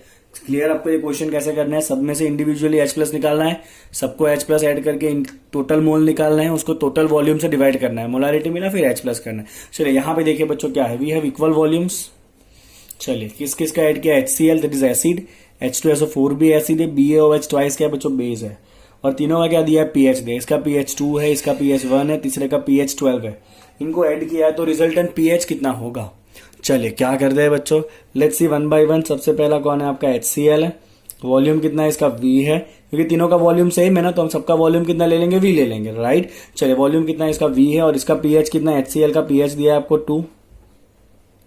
चलिए pH अगर 2 है तो यहां से आपको H प्लस का कॉन्सेंट्रेशन कितना मिलेगा बच्चों 10⁻⁻2 मिलेगा। कितना मिलेगा आपको H प्लस का कॉन्सेंट्रेशन 10⁻⁻2 मिलेगा।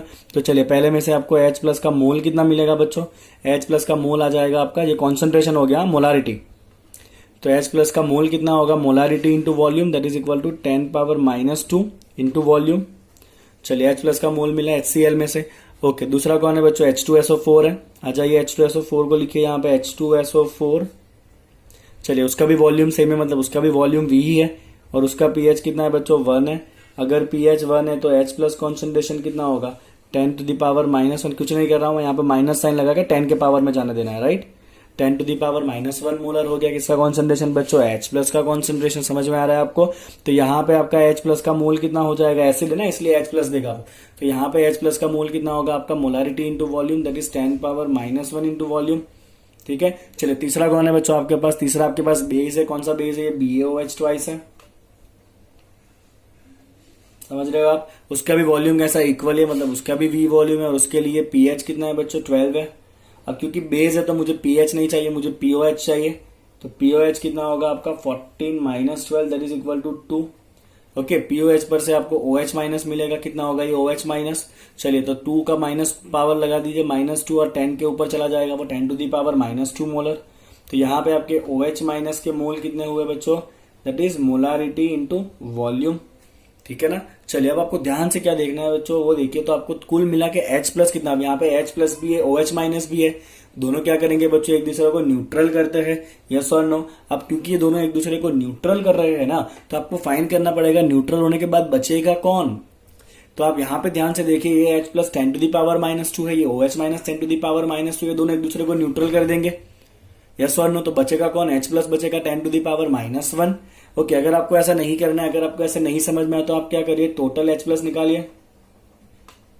चलिए यहाँ पे कितना है 10⁻⁻2 प्लस यहाँ पे कितना है 10⁻⁻1, दोनों का V कॉमन निकाल लीजिए, तो ये आपका हो जाएगा 1 प्लस 1.1 इंटू 10⁻⁻1V, ये आपका H प्लस है टोटल।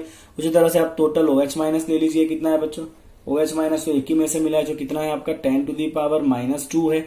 10⁻⁻2 को बच्चों आप कैसे लिख सकते हो, चलिए कीप इट 10⁻⁻2, हम सबट्रैक्ट करेंगे इसको आगे, फाइन। चलिए देखते हैं आगे क्या करना है अभी। चलिए दोनों में से कौन ज्यादा है, तो बच्चों आपका H प्लस है 11 इंटू 10⁻⁻2, मैं खाली थोड़ा मैथ्स के साथ खेल रहा हूँ, ये 11 इंटू 10⁻⁻2 इंटू V, और आपका OH माइनस है बच्चों 1 इंटू 10⁻⁻2v। कौन ज्यादा है बच्चों? H प्लस ज्यादा है। तो H प्लस अगर ज्यादा है तो जो न्यूट्रल हो जाएगा तो बचेगा कौन? न्यूट्रल होने के बाद जो ज्यादा है वही बचेगा। तो आफ्टर न्यूट्रलाइजेशन रिजल्टेंट कौन बचना है बच्चों? H प्लस बचने वाला है। कितना बचेगा H प्लस? तो टोटल H प्लस है कितना? 11 इंटू 10⁻⁻2। उसमें से OH माइनस सब्ट्रैक्ट हो जाएगा न्यूट्रल होके। तो बाकी कितना है बचता है बच्चों? 10 इंटू 10⁻⁻2 इंटू v तो सबके अंदर है, राइट। तो ये कितना बचा? 10⁻⁻1v बच गया मोल के फॉर्म में। इतना H प्लस आपका बचा। जो मैंने पहले ही कहा था कि ये दोनों कट हो जाएगा, इतना आपको बचेगा। बट मैंने आपको इसलिए करके दिखाया कि अगर कोई और क्वेश्चन है तो आपको इस तरह करना है। टोटल H प्लस निकालना है, टोटल OH माइनस निकालना है और सब्ट्रैक्ट करना है। एक बार आप प्रैक्टिस कर लोगे ना, फिर ये आपके चुटकी बजाने का खेल हो जाएगा, राइट। चलिए H प्लस का मोल आ गया, तो अब हम क्या करेंगे? फाइनल मोलारिटी फाइंड करेंगे। पहले फाइनल मोलारिटी फाइंड कर लेते हैं ऑफ H प्लस, ठीक है। चलिए मोलारिटी ऑफ H प्लस क्या होगा? मोलारिटी क्या होता है बच्चों? मोलारिटी होता है आपका मोल बाय वॉल्यूम। चलिए मोल कितना बचा है H प्लस का? 10⁻⁻v। अब टोटल मोल कितना हो, टोटल वॉल्यूम कितना होगा? तो हमने 3 लिए थे ना, ये भी v था, ये भी v था, ये भी v था। तीनों को मिक्स करोगे तो टोटल वॉल्यूम कितना होगा? v plus v plus v that is 3v। तो आपका ये कॉन्सेंट्रेशन होगा 10⁻⁻1/3 दैट इज इक्वल टू, चलिए कितना होगा? 10⁻⁻1/3 that is equal to 0.033। Yes और नो? तो ये आपका हो गया मोलारिटी। किसका मोलारिटी बच्चों? H प्लस का कॉन्सेंट्रेशन। अब अगर H प्लस कॉन्सेंट्रेशन मिल चुका है आपको, तो आपका pH कितना हो जाएगा? Minus log to the base 10 of 0.033, right. चलिए आप इसका log निकाल लीजिएगा, अदरवाइज आपका आंसर जो है वो इसी फॉर्म में होगा। क्लियर आपको इतना? तो ये आपका हो गया मिक्सिंग फॉर्मूला, एकदम क्लियर। ओके, तो पहला एग्जांपल था जिसके अंदर आपके दोनों एसिड्स खाली मिक्स थे, तो आपको H प्लस को ऐड ही करते जाना। इसलिए खाली बेस है तो बेस में भी खाली ऐड ही करना है। बट अगर एसिड और बेस का मिक्सचर है तो आपको क्या करना है बच्चों? एसिड और बेस के मिक्सचर में आपको क्या करना पड़ेगा? देखना पड़ेगा कि एसिड ज्यादा है कि बेस ज्यादा है, और फिर क्या करना पड़ेगा? अकॉर्डिंगली आपको न्यूट्रल करना पड़ेगा। न्यूट्रल करने के बाद कौन बचता है वो फाइंड करना पड़ेगा, और फिर आप pH निकाल सकते हो। अगर OH माइनस ज्यादा था तो OH माइनस बचता है यहाँ पे, तो हम क्या निकालते? POH निकालते। H प्लस ज्यादा है तो क्या मिलेगा? pH मिलेगा, राइट। चलिए नेक्स्ट क्वेश्चन देखते हैं डाइल्यूशन के बेसिस के ऊपर। चलिए बच्चों क्वेश्चन देख लीजिए। डाइल्यूशन का क्या कहा है? 2 मोलर HCl है, उसको डाइल्यूट करना है 100 टाइम्स, मतलब वॉल्यूम बढ़ा देना है, 100 गुना वॉल्यूम कर देना है। तो pH कितना होगा? सबसे पहले आपको जो दिया हुआ है 2 मोलर HCl, वहां से आप पहले H प्लस का कॉन्सेंट्रेशन निकाल लीजिए। चलिए H प्लस का कॉन्सेंट्रेशन कितना होगा? आपको 2 मोलर दिया है ना, तो 2 मोलर मतलब H प्लस का कॉन्सेंट्रेशन भी कितना होगा? बिकॉज वो HCl है, राइट। जो आपका HCl है बच्चों, वो HCl आपको क्या देगा? एक H प्लस देगा और एक Cl माइनस देगा। तो जितना HCl का मोलारिटी होगा उतना ही H प्लस का होगा। तो आपका H प्लस का मोलारिटी कितना है बच्चों? 2 मोलर ही होगा वो भी। यस और नो? अब आप जैसे ही डाइल्यूशन करोगे तो आपको डाइल्यूशन फॉर्मूला अप्लाई करना है। आपको पता ही होगा डाइल्यूशन फॉर्मूला क्या होता है बच्चों? डाइल्यूशन फॉर्मूला होता है आपका, क्या होता है आपका? N1V1 is equal to N2V2, ठीक है। चलिए आपका N1 या M1 इनिशियली मोलारिटी कितना है आपका? H प्लस का M है, that is equal to 2 molar. N1 कितना है आपका? 2 मोलर है। चलिए इनिशियल वॉल्यूम ले लीजिए V1, फाइनल मोलारिटी या नॉर्मालिटी पता नहीं है, और फाइनल वॉल्यूम कितना करना है आपको? 100 टाइम डाइल्यूट करना है ना, तो वॉल्यूम कितना हो जाएगा? 100 गुना हो जाएगा। कितना हो जाएगा आपका वॉल्यूम जो है वो? 100 टाइम्स हो जाएगा। तो हम क्या करेंगे? V1 को कट कर देंगे, तो आपका जो फाइनल नॉर्मालिटी आप मोलारिटी कह लीजिए, वो मोलारिटी आपका कितना आ जाएगा? That is equal to 2/100, that is equal to 0.02 molar, that is equal molarity of HCl। तो HCl का मोलारिटी आप डाइल्यूट करने पे कितना हो जाएगा? पहले 2 मोलर था, अब जैसे ही 100 गुना डाइल्यूट करोगे तो उसका मोलारिटी कितना हो जाएगा? 2/100, that is equal to 0.02 molar हो जाएगा, राइट। अब इस जितने से आपका H प्लस का कॉन्सेंट्रेशन भी कितना निकलेगा? 0.02 मोलर ही निकलेगा, that is equal to 2 into 10⁻⁻2 molar निकलेगा आपका H प्लस कॉन्सेंट्रेशन। तो यहां से बच्चों आप pH निकाल लीजिए, कितना होगा? Minus log to the base 10 of H plus concentration, right. तो आपका जो आंसर है ना वो कुछ नियरली आएगा। सी मैं आपको सिंपल एक लॉजिक बताता हूँ लॉग फाइंड करने का। माइनस रखे एज इट इज, log 2 कितना होता है? 0.3010, log में इंटू का हो जाता है प्लस, और ये -2 पावर जो 10 के ऊपर है वो आगे आ जाएगा। log 10 कितना होता है? 1। तो ये बच्चों आपका कितना हो जाएगा? अप्रोक्सीमेटली हो जाएगा आपका 1.6990। तो आपका जो pH है डाइल्यूशन करने पे वो कितना होगा? 1.6990 है। ओके, चलिए जब हम MCQ सॉल्व करेंगे तो भी 1-2 क्वेश्चन ही आने वाले हैं। अब आगे बढ़ते हैं बच्चों नेक्स्ट टॉपिक के ऊपर। चलिए बच्चों नेक्स्ट टॉपिक है buffer solution. Very very very important. चलिए बफर क्या होता है? ऐसा सॉल्यूशन जो क्या करेगा? It will resist the change of pH। Buffer क्या करेगा बच्चों, रेजिस्ट करेगा पीएच के चेंज को, वो पीएच को चेंज नहीं होने देगा, वो क्या करेगा, पीएच को मेंटेन करेगा constant, it maintain constant pH. थोड़ा बहुत एसिड या बेस ऐड भी करोगे तो भी पीएच में कोई चेंज आने वाला नहीं है। चलिए बच्चों, कितने टाइप के होते हैं बफर, तो बफर मेनली 3 टाइप के हैं। उसमें सबसे पहला जो है बच्चों वो है आपका न्यूट्रल बफर, और न्यूट्रल बफर जो है ना वो होता है आपका salt of weak acid plus weak base, salt of weak acid plus weak base. ये जो है ना वो कैसे बिहेव करता है, as a neutral buffer behave करता है, जैसे कि CH3 COO NH4, राइट। तो ये आपका किसका सॉल्ट है, तो ये बच्चों आपका सॉल्ट है CH3 COOH का, CH3 COOH जो कि है वीक एसिड, और ये NH4 कहां से आया होगा, NH4OH में से, जो कि क्या होता है, वीक बेस होता है। तो ये अकेला ही जो है ना salt of weak acid and weak base, वो खुद ही क्या होता है, न्यूट्रल बफर होता है। चलिए बच्चों सेकंड देखते हैं, एसिडिक बफर।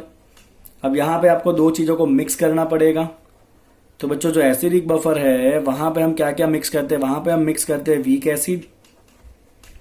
चलिए वीक एसिड में आप ले लीजिए CH3 COOH एसिडिक एसिड, और साथ में हम मिक्स करेंगे salt of that weak acid with strong base, salt of weak acid with what, strong base, salt of weak acid with strong base, right. तो ये जो वीक एसिड है ना CH3 COO, उसका आप सॉल्ट लीजिए किसी स्ट्रॉन्ग एसिड के साथ, सॉरी स्ट्रॉन्ग बेस के साथ, तो NaOH के साथ इसका सॉल्ट बना लेते हैं। तो इस एसिड का NaOH के साथ का सॉल्ट क्या होगा बच्चों, CH3 COONA, राइट। तो ये आपका जो मिक्सचर है CH3 COOH plus CH3 COONA बच्चों, वो कैसे बिहेव करेगा, वो बिहेव करेगा एज अ बफर। या आप ले सकते हो HCN, that is weak acid, और इस HCN का आप सॉल्ट ले लीजिए विथ सॉल्ट लीजिए विथ KOH जो स्ट्रॉन्ग बेस है। तो HCN का सॉल्ट लिया हमने स्ट्रॉन्ग बेस KOH के साथ, तो ये क्या होगा, KCN। तो ये HCN प्लस KCN भी कैसे बिहेव करेगा, as a acidic buffer behave करेगा। और ये एसिडिक बफर के पीएच का फॉर्मूला है बच्चों, जो वेरी वेरी वेरी इंपॉर्टेंट में आप ले सकते हो। HH इक्वेशन हम कहेंगे 2 H वाले साइंटिस्ट का मिक्सचर है ये, pH of acidic buffer that is equal to pKa plus log of concentration of salt by acid.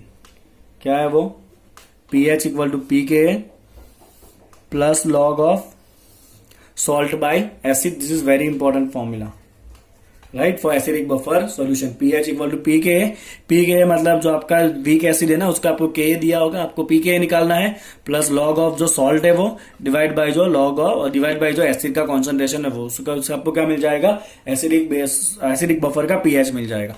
चलिए उसी तरह बच्चों तीसरा होता है आपका बेसिक बफर, राइट। चलिए बेसिक बफर क्या होगा, इससे आप इन्वर्स कर दीजिए। बेसिक बफर में बच्चों होगा आपका वीक बेस। चलिए वीक बेस आप ले लीजिए NH4OH, और इस वीक बेस का बच्चों आपको मिक्स करना है किसके साथ, that is salt of that weak base with strong acid, salt of that weak base with strong acid. तो ये जो आपने वीक बेस लिया ना NH4OH, उसका आप सॉल्ट लीजिए किसी भी स्ट्रॉन्ग एसिड के साथ, जैसे कि HCl के साथ। तो NH4OH और HCl का सॉल्ट क्या होगा बच्चों, बताइए, NH4Cl होगा। तो ये जो मिक्सचर बनेगा आपका NH4OH प्लस NH4Cl, वो कैसे बिहेव करेगा बच्चों, as a basic buffer behave करेगा। समझ आ रहा है आपको, ओके। चलिए बच्चों फिर आप एक और एग्जाम्पल ले सकते हो, आप एग्जाम्पल ले सकते हो पिरिडीन, राइट, प्लस आप उसका सॉल्ट ले सकते हो पिरिडीनियम सल्फेट, राइट, जो कि उसका सॉल्ट हो गया H2SO4 के साथ का। तो ये भी कैसे बिहेव करेगा, एज अ बेसिक बफर। चले यहां भी ऐसा इंपॉर्टेंट इक्वेशन आएगा HH equation, that is equal to POH, क्योंकि बेसिक बफर है ना, तो हमें बेसिक बफर में पीएच की जगह क्या मिलता है बच्चों, POH मिलता है। ओके, यहाँ पे वीक बेस होगा तो Ka की जगह क्या होगा, PKB plus log of salt, तो कॉमन ही है दोनों में, और यहाँ पे क्या होगा बच्चों, बेस होगा। Very important equation, right, that is equal to pH of basic buffer. Directly आपको क्या करना है, POH equal to PKB plus log of salt by base करोगे आप। इसका डेरिवेशन जो है वो एनसीईआरटी में दिया हुआ है। जब हम थियरी पार्ट करेंगे इक्विलिब्रियम का तब मैं आपको समझाऊंगा। अभी एंट्रेंस पर्पस के लिए आपको डायरेक्ट क्या याद रखना है बच्चों, फॉर्मूलाज ही याद रखने हैं। अब आप यहाँ पे एक इंपॉर्टेंट आपको नोट्स ले देता हूं मैं कि जो ब्लड होता है ना, ब्लड का पीएच कैसे मेंटेन होता है। तो ब्लड का जो पीएच है बच्चों वो होता है कुछ 7.36 से 7.42 के बीच में, और वो मेंटेन करने का काम करता है buffer of sodium hydrogen carbonate and carbonic acid. तो ये क्या है बच्चों, आपका वीक एसिड है, और ये क्या है आपका सॉल्ट है, salt of this weak acid with the NaOH, इसीलिए Na आया ना यहाँ पे। तो ये जो बफर सिस्टम है ना, उसका काम है ब्लड में पीएच को मेंटेन करना। तो ये क्या करता है, ये क्या करता है, मेंटेन करता है पीएच को, maintain pH in blood. Clear बच्चों। चलिए बच्चों, अब हम एक आखिरी टॉपिक के ऊपर जाएंगे, जो है आपका सॉल्ट का हाइड्रोलिसिस। चलिए बच्चों, hydrolysis of the salt. Suppose आपके पास सॉल्ट है AB, उसको आप पानी में डालोगे तो ये सॉल्ट क्या होगा बच्चों, हाइड्रोलाइज होने वाला है। उससे क्या होगा, इसके आयन अलग होंगे, क्या बनेगा, HA बनेगा, और दूसरा क्या बनेगा बच्चा, BOH बनेगा। दोनों किस फॉर्म में होगा, एक्वियस फॉर्म में होगा। चलिए, इसका अब इक्विलिब्रियम एस्टैब्लिश होगा, और इसका जो इक्विलिब्रियम कांस्टेंट इसे हम कहते हैं KH, and that is called as hydrolysis constant. क्या कहेंगे बच्चों, इसको हम हाइड्रोलिसिस कांस्टेंट कहेंगे, KH। और ये हाइड्रोलिसिस कांस्टेंट क्या होगा, प्रोडक्ट में कौन कौन है बच्चों, HA और कौन है, BOH है, डिवाइड बाय कौन होगा आपका, रिएक्टेंट होगा, that is equal to your AB। और ये AB जो है ना, वो आपका किस फॉर्म में होगा बच्चों, सॉलिड नहीं होगा, एक्वियस होगा। किस फॉर्म में होगा, ये एक्वियस होगा, और ये लिक्विड है तो लिक्विड को हमें लेना नहीं है। चलिए, यहां पे आता है आपका H होता है डिग्री ऑफ हाइड्रोलिसिस। क्या होता है बच्चों, H होता है डिग्री ऑफ हाइड्रोलिसिस। और उसमें क्या होता है, इसमें होता है number of mole of salt hydrolyse divide by total number of mole of salt, divide by total number of the mole of salt, right. चलिए बच्चों, अब यहां पे आपके 3 टाइप के फॉर्मूला बनने वाले हैं। सबसे पहला जो है ना, वो है आपका एसिडिक सॉल्ट। क्या है बच्चों, सबसे पहला आपका एसिडिक सॉल्ट का फॉर्मूला होगा, राइट। चलिए, एसिडिक सॉल्ट कब बनेगा, तो जब आपका सॉल्ट जो है ना, वो है mixture of strong acid and weak base. किसका मिक्सचर है ये, स्ट्रॉन्ग एसिड है, और बेस कैसा है बच्चों, वीक है। जैसे कि अगर मैं आपको एग्जांपल दूं, यहां पे स्ट्रॉन्ग एसिड मतलब आप लीजिए HCl, और वीक बेस आप ले लीजिए NH4OH। अब इन दोनों का जब मिक्सचर होकर सॉल्ट बनेगा, तो वो सॉल्ट क्या होगा बच्चों, NH4Cl होगा। यस और नो। जिसमें आपका बेस कैसा है बच्चों, वीक है, वीक बेस, और एसिड कैसा है, स्ट्रॉन्ग है। एसिड कैसा है, स्ट्रॉन्ग है। समझ में आ रहा है आपको। तो इसके लिए आपको ज्यादा कौन होगा बताइए, एसिड स्ट्रॉन्ग है ना, तो ज्यादा कौन होगा, ऑब्वियसली H+ ज्यादा होगा, क्योंकि एसिड कैसा है बच्चों, स्ट्रॉन्ग है। और जो वीक होता है उसका आपको डीएसोसिएशन कांस्टेंट दिया, मतलब इस क्वेश्चन में आपको K भी दिया होगा। क्या दिया होगा इस क्वेश्चन में, आपको K भी दिया होगा। यस और नो, आपको समझ में आ रहा है। एसिड स्ट्रॉन्ग है एसिडिक सॉल्ट में, इसलिए H+ ज्यादा होगा, और बेस वीक है तो आपको उसका डीएसोसिएशन कांस्टेंट Kb जो है वो क्वेश्चन में दिया होगा। ओके, चलिए अब आगे देखते हैं बच्चों। तो सबसे पहले आपको निकालना है हाइड्रोलिसिस कांस्टेंट KH, और ये हाइड्रोलिसिस कांस्टेंट होता है बच्चों आपका Kw/Kb। क्या होता है हाइड्रोलिसिस कांस्टेंट इसके लिए, Kw/Kb होता है। ये पहला फॉर्मूला हो गया आपका। चलिए, यहां से आप डिग्री ऑफ हाइड्रोलिसिस निकालोगे, that is equal to √of KH/C। क्या होगा degree of hydrolysis, √of KH/C। समझ में आ रहा है बच्चों आपको। ओके, कितना % हाइड्रोलिसिस हुआ वो यहां से पता चलेगा आपको, √ KH/C करके। चलिए, अब एसिड स्ट्रॉन्ग था ना, तो ज्यादा कौन मिलेगा, H+ मिलेगा। तो आपका H+ का कॉन्सेंट्रेशन कितना होगा यहाँ पे, जो हो जाएगा आपका √of KH × C। आपको KH का वैल्यू ये डाल देना है, कितना है बच्चों, Kw/Kb × C। तो ये क्या हो गया आपका H+ का कॉन्सेंट्रेशन हो गया। बोले आ रहा है समझ में आपको मैं क्या कर रहा हूं वो। ओके, चलिए बच्चों, आप जैसे ही ये करोगे आपको H+ मिल गया। अब यहां से आप क्या फाइंड कर सकते हो बच्चों, pH फाइंड कर सकते हो। pH क्या हो जाएगा, -log⁻10 ऑफ ये जो आपको H+ मिला वो। अब ये H+ का फॉर्मूला यहाँ पे डालिए, और फिर सिंप्लीफाई करोगे ना, तो आपको कुछ ऐसा ऑब्जर्व होगा कि आपका pH आएगा बच्चों ½ × 14 - pKb - log C। क्या होगा बच्चों, pH equal to ½ × 14 - pKb - log C। 14 - pKb आपका pKa भी हो सकता है, तो ये आप ऐसे भी लिख सकते हो, ½ × pKa - log C। ये हो जाएगा आपका pH का फॉर्मूला। किसके लिए बच्चों, फॉर एसिडिक सॉल्ट। किसके लिए फॉर्मूला है ये आपका, फॉर एसिडिक सॉल्ट। ओके, चलिए, इसी तरह से अगर सॉल्ट बेसिक है, तो पहले तो ये बताइए बेसिक सॉल्ट जो है वो कब बनेगा। जब आपका सॉल्ट होगा मिक्सचर ऑफ स्ट्रॉन्ग बेस और उसमें क्या होगा, साथ में वीक एसिड होगा। जैसे कि आप एग्जांपल लीजिए, स्ट्रॉन्ग बेस लीजिए आप NaOH और वीक एसिड आप ले लीजिए CH3COOH।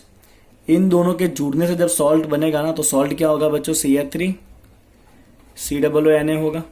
यस और नो? चलिए आप ध्यान से देखिएगा, क्योंकि आपका बेस जो है वो स्ट्रॉन्ग है तो ज्यादा कौन होगा यहाँ पे, H प्लस के OH माइनस, OH माइनस जो है वो ज्यादा होगा। और आपका एसिड कैसा है बच्चों, वीक है, तो आपको एसिड के लिए Ka दिया होगा, डिएसोसिएशन कांस्टेंट। तो यहाँ पे आपको गिवन क्या होगा, Ka होगा गिवन। चलिए सेम ऐसे ही फॉर्मूला बनाएंगे। सबसे पहले होगा आपका KH हाइड्रोलिसिस कांस्टेंट, जो क्या होगा यहाँ पे KW/Ka होगा। यस और नो? चलिए फिर डिग्री ऑफ हाइड्रोलिसिस H कितना आएगा, √KH/C होगा। राइट। फिर यहाँ पे OH माइनस ज्यादा है तो आपका OH माइनस कॉन्सेंट्रेशन कितना बनेगा बच्चों, OH माइनस ज्यादा है ना, तो यहाँ पे OH माइनस कॉन्सेंट्रेशन कितना बनेगा, √KH/C बनेगा। आपको क्या करना है बच्चों, KH की जगह क्या डाल देना है आपको, KW/Ka/C। ये आपका OH माइनस हो गया। अब जैसे इसका आप लॉग निकालोगे तो आपको क्या मिल जाएगा, POH मिल जाएगा, minus log to the base 10 of OH minus. समझ में आ रहा है आपको? चलिए आप क्या करोगे, जैसे यहाँ पे आप OH माइनस का फॉर्मूला डालोगे ना, √KH/Ka/C, और आप सिंप्लीफाई करिए तो आपको ये फॉर्मूला कुछ इस तरह बनेगा कि POH is equal to half into 14 minus PKa minus log C। क्या फॉर्मूला बनेगा बच्चों आपका, half into 14 minus PKa minus log C। और ये 14 माइनस PKa क्या होता है बच्चों, PKB भी होता है। क्या होता है ये, PKB भी होता है। राइट। तो आपको ये फॉर्मूला हो जाएगा किसके लिए, फॉर बेसिक सॉल्ट। किसके लिए फॉर्मूला है बच्चों, ये बेसिक सॉल्ट का फॉर्मूला है। तो ये हो गया हाइड्रोलिसिस ऑफ द सॉल्ट। अभी न्यूट्रल भी होता है जो होगा salt of weak acid and weak base. चलिए उसका फॉर्मूला देखते हैं क्विकली। चलिए बच्चों देखिए, आप salt of weak acid plus weak base, weak acid लेते हैं अपने CH3COOH, वीक बेस हम ले लेते हैं NH4OH। चलिए दोनों जब मिलेंगे तो कौन सा सॉल्ट बनेगा, सॉल्ट बनेगा आपका CH3COONH4। राइट। चलिए ये आपका सॉल्ट बन गया। अब इसके लिए दोनों ही वीक है तो यहाँ पे आपका Ka भी दिया होगा और Kb भी दिया होगा। तो इसका आपका हाइड्रोलिसिस कांस्टेंट KH हो जाएगा बच्चों KW डिवाइड बाय, क्योंकि दोनों दिया है ना, तो बच्चों आपका हाइड्रोलिसिस कांस्टेंट जो है वो KH कितना हो जाएगा, KW डिवाइड बाय Ka भी होगा और Kb भी होगा, दोनों इंटू में। तो इधर आपका KH होगा KW divide by Ka into Kb। चलिए हाइड्रोलिसिस कांस्टेंट जो वो यहाँ पे खाली होगा √KH। कॉन्सेंट्रेशन C यहाँ पे लेना नहीं है, खाली क्या करना है, √KH ही लेना है आपको। यहाँ पे आपका H प्लस कॉन्सेंट्रेशन होगा बच्चों √KH into C। Okay, that is equal to √। चलिए KH क्या है आपका बच्चों, KH क्या बताया, तो KH है आपका KW divide by Ka into Kb। यहाँ पे C नहीं आएगा बच्चों फॉर्मूला में। ओके, तो ये आपका हो गया H प्लस का कॉन्सेंट्रेशन। चलिए जैसे ही आपने H प्लस निकाला, फाइनली आप pH आप जब सिंप्लीफाई करोगे तो या तो आप डायरेक्ट लिखिए minus log to the base 10 of H plus, H plus की जगह आप ये जो वैल्यू है वो डाल दीजिए, या तो आप फॉर्मूला डायरेक्ट याद रख सकते हो, half into 14 plus PKa minus PKb। क्या होगा बच्चों, pH equal to half into 14 minus PKa minus 14 plus PKa minus PKb। तो यहाँ पे जब दोनों वीक है ना, एसिड भी वीक है बेस भी वीक है, तो उसके सॉल्ट का pH फॉर्मूला है half into 14 plus PKa minus PKb। Right. चलिए बच्चों सबसे लास्ट और 1 मिनट का टॉपिक है, that is the selection of the indicator, जो टाइट्रेशन के वक्त काम में आता है। मैं बहुत क्विकली आपको ये बता देता हूँ इंडिकेटर। चलिए बच्चे, इंडिकेटर्स हम जनरली यूज करते हैं जब एसिड और बेस को क्या करते हैं, टाइट्रेशन करते हैं। 3 मेन इंडिकेटर्स आपको याद रखना है। पहला है फिनोल्फ्थालीन, जो एसिडिक के साथ कैसा होता है, कलरलेस, बेस में होता है पिंक, जिसका pH रेंज है 8.3 से 10.5। दूसरा है मिथाइल ऑरेंज, जो एसिडिक सॉल्यूशन में पिंक होता है और बेसिक सॉल्यूशन में कैसा हो जाएगा, येलो हो जाएगा, जिसका pH रेंज है 3.2 से 4.5। चलिए तीसरा है मिथाइल रेड, जो एसिडिक सॉल्यूशन में रेड ही रहेगा और बेसिक सॉल्यूशन में कैसा हो जाएगा बच्चों, येलो हो जाएगा, और उसका pH रेंज है 4.4 टू 6.5। राइट। चलिए अब चॉइस ऑफ इंडिकेटर देखते हैं। अगर मान लीजिए आप स्ट्रॉन्ग एसिड और स्ट्रॉन्ग बेस को टाइट्रेट कर रहे हो ना, तो आप तीनों में से कोई भी एक इंडिकेटर यूज करिए जब आप स्ट्रॉन्ग एसिड और स्ट्रॉन्ग बेस के साथ काम कर रहे हो। अगर एसिड स्ट्रॉन्ग है और बेस कैसा है, वीक है, एसिड अगर स्ट्रॉन्ग है तो फिर आपको ये एसिडिक वाले जो है ना, जिसका pH कितना है 7 से कम है, वो वाले आपको इंडिकेटर यूज करने, जो है आपका methyl orange and methyl red. तो कौन सा इंडिकेटर आप यूज करोगे जिसका pH कैसा है, लेस देन 7 है। अगर मान लीजिए बेस स्ट्रॉन्ग है और एसिड वीक है, तो बेस अगर स्ट्रांग है तो आपको पीएच इंडिकेटर कैसा यूज करना है, जिसका पीएच कैसा है ग्रेटर देन 7 है तो आपको यूज करना है इंडिकेटर एज फिनोल्फ्थैलीन। ओके, क्लियर है आपको? तो दोनों स्ट्रांग है तो कोई भी एक ले लीजिए, एसिड स्ट्रांग है तो मिथाइल वाला लीजिए और बेस स्ट्रांग है तो फिनोल्फ्थैलीन लीजिए। तो यहाँ पे बच्चों आपके आयोनिक इक्विलिब्रियम का पूरा थियरी एंट्रेंस एग्जाम के पॉइंट ऑफ व्यू से और बोर्ड के एग्जाम के पॉइंट ऑफ व्यू से भी कंप्लीट होता है। आई होप कि आपको ये पूरा वीडियो अच्छे से समझ में आया होगा और अब जब नेक्स्ट पार्ट में हम एमसीक्यूज करेंगे तो आप फटाफट सारे फॉर्मूला को कैचअप कर पाओगे। Right, thank you so much for watching the video. Please like the video and subscribe the channel.